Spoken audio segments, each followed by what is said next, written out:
আসসালামু আলাইকুম ভিউয়ার্স, আশা করছি আপনারা সকলেই ভালো আছেন। তো আজকের এই ভিডিওতে আপনার সাথে শেয়ার করব যে এসএসসি এবং দাখিল রেজাল্টগুলো আপনি আপনার মোবাইলের মাধ্যমে কীভাবে সবার আগে দেখতে পারবেন। এজন্য আপনাদেরকে যে কাজটি করতে হবে, সর্বপ্রথম প্লে স্টোরে যেতে হবে, যাওয়ার পর এখান থেকে একটি অ্যাপ্লিকেশন ডাউনলোড দিতে হবে।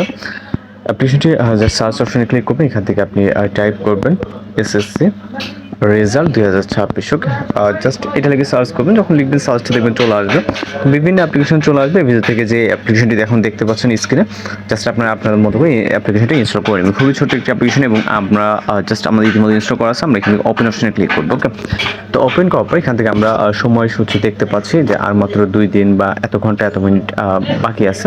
তো এখানে আমরা সময় জানি যে 20 জুলাই দুপুর 12টার পর আমরা আমাদের রেজাল্ট কিন্তু অনলাইনে দেখতে পারবো। ওকে, এবং ফ্রিতে এবং সবার আগে। তো এখান থেকে আপনি রেজাল্ট দেখার জন্য এই ওয়েবসাইট ওপেন করে এবং অপশন দেখতে পাবেন। এখান থেকে আপনি যে এসএসসি রেজাল্ট এবং আপনার যদি এসএসসি বা দাখিল দুইটা সেম দেখার জন্য আপনি এসএসসি রেজাল্ট উপরে ক্লিক করবেন। এরপর এখান থেকে আপনি রেজাল্ট দেখুন, যে উপরে অ্যারো হচ্ছে অপশনে দেখতে পাচ্ছেন। এরপর চেক করুন, অ্যারো আইকন দেওয়া আছে, আপনি এখানে ক্লিক করবেন। এরপর এখান থেকে আপনি নিচে যে অপশনে দেখতে পাচ্ছেন ই বোর্ড সার্ভার। ওকে, জাস্ট এইটার উপরে ক্লিক করবেন।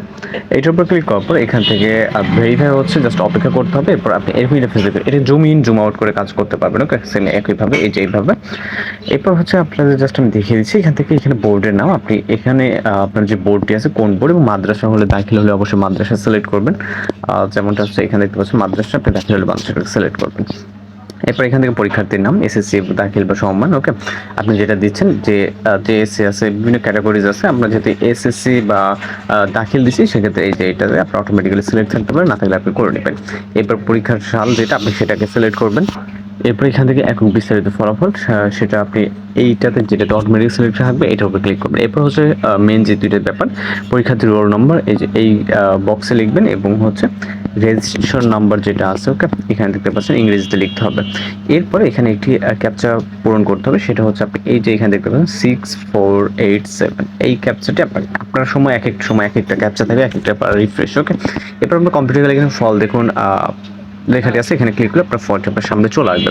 তো এইভাবে খুব সহজে আপনি অনলাইনে ফ্রিতে কিন্তু সবার আগে আপনি আপনার রেজাল্টটি দেখতে পাবেন এবং যে কোনো কারো রেজাল্টে দেখতে পাবেন। আশা করি ভিডিওটি উপকার আসবে। যদি কোথাও সমস্যা থাকে অবশ্যই জানবেন। তো দেখা হচ্ছে নতুন কোনো ভিডিওর সময় ভালো থাকবেন, সুস্থ থাকবেন।